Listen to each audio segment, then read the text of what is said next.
जम्मू कश्मीर के रियासी के मैहौर में बादल फटने से तबाही। बद्दर इलाके में एक ही परिवार के 7 लोगों की मौत। रेस्क्यू अभियान जारी। रामबन के राजगढ़ में फटा बादल, 4 लोगों की मौत, 1 लापता। मौके पर प्रशासन की टीमें बचाव में जुटी। उप राज्यपाल मनोज सिन्हा, सीएम उमर अब्दुल्ला और केंद्रीय मंत्री जितेंद्र सिंह ने जताया।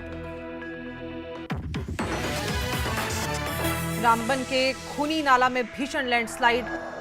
बिलाचरी नदी में गिरा भारी मलबा। मलबे की वजह से नदी का पानी रुका। लोगों को हुटकर के जरिए किया जा रहा है अलर्ट। कल जम्मू कश्मीर का दौरा करेंगे गृह मंत्री अमित शाह। आपदा प्रभावित चसोती और कटरा में लेंगे हालात का जायजा। राजभवन में करेंगे हाई लेवल बैठक।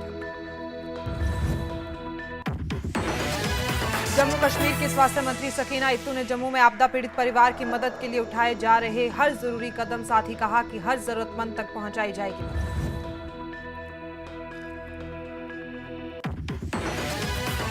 कश्मीर में एमबीबीएस एडमिशन घोटाले पर 6 जगहों पर क्राइम ब्रांच कश्मीर का छापा। 4 लोगों के खिलाफ धोखाधड़ी का केस दर्ज।